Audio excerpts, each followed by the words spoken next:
Good morning, good morning, good morning! Ito na naman po si Ate Vince for today's video. Ayan, magluluto po tayo ng lugaw. Napapanahon po yan dahil ngayon ay maulan at mabagyo. Ayan, saktong-sakto po yan para ngayong masarap na almusal. Yan ang gagawin natin. Ayan, una, muna tayo, hiwa tayo ng, ano ba yan? Kimchi. Kimchi ba yun? O celery pala, celery yun. Tapos ayan, maggaya tayo ng carrots. Ganyang kahahaba, mas maganda. Ayan, binilisan ko na lang yung video para hindi naman mapagod kanonood yung ating mga viewers. Ayan, ganyan siya. Hiwa tayo ng carrots. Yung katamtaman lang na dami. Tapos, ayan, maglalagay din tayo ng repolyo. Mahahaba din yung pagkakahiwa niya. Ayan, dahan-dahan lang po sa ating kutsilyo at medyo matalas. Ayan, yung sakto lang din, kadami yan. Ganyan siya, yung mahahaba ang niya, yung pagkahiwa.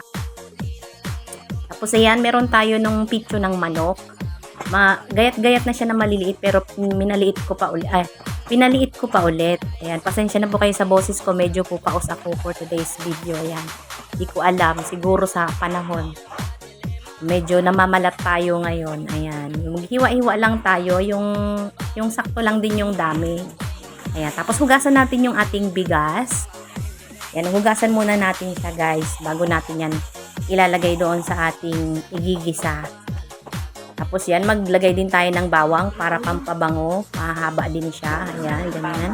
Tapos meron din tayong bawang, syempre. Ayan, mag-start na tayo magluto. Maglagay tayo ng mantika. Mag-isa tayo ng luya.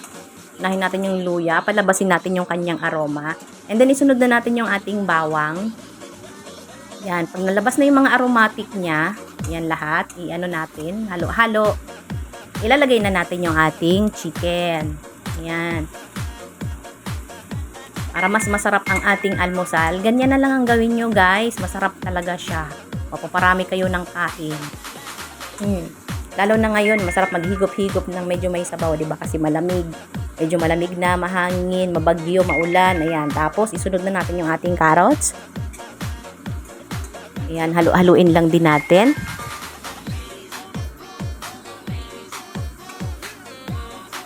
Pakahalo-halo niyan, isusunod na natin yung ating, hindi pala, magtitimpla pala muna tayo ng asin, tapos magic sarap, tapos ng white pepper, ayan. Konti lang kasi para hindi masyado maanghang, mag-aanghang kasi yan pag marami ang lagay. May mga bata na kakain. Ayan, depende sa inyo. Tapos, ilalagay na natin yung ating repolyo. Ayan, yan lang yung ating mga gulay na ay ilalahok natin sa ating lugaw. Ayan, para maiba-iba naman, 'di ba? O ibahin natin yung luto, lagyan natin ng gulay.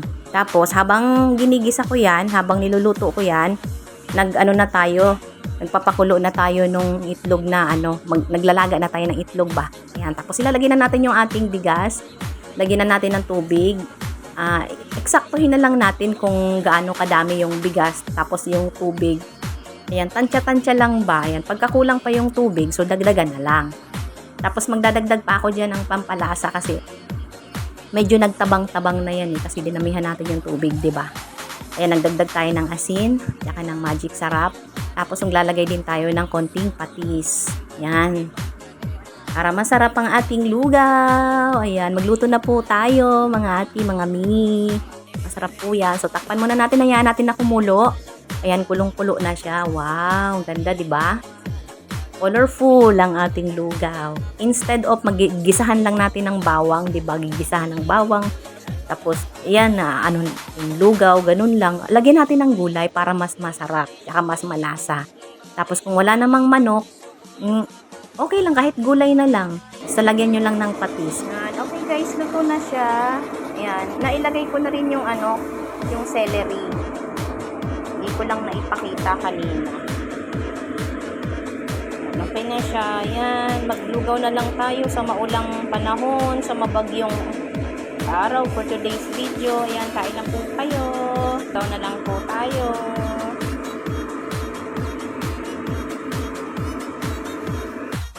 Ayan. Meron din tayong nilagang itlog. Nilaga ko na yan kanina. Tapos binalatan ko at biniyak-biyak ko para naman maganda yung ating presentation for today's video. Ayan. Kain na tayo. Sobra ang bagyo ngayon, kaya maglulugaw na lang tayo guys. Ayan, kain Kain po. Kain na.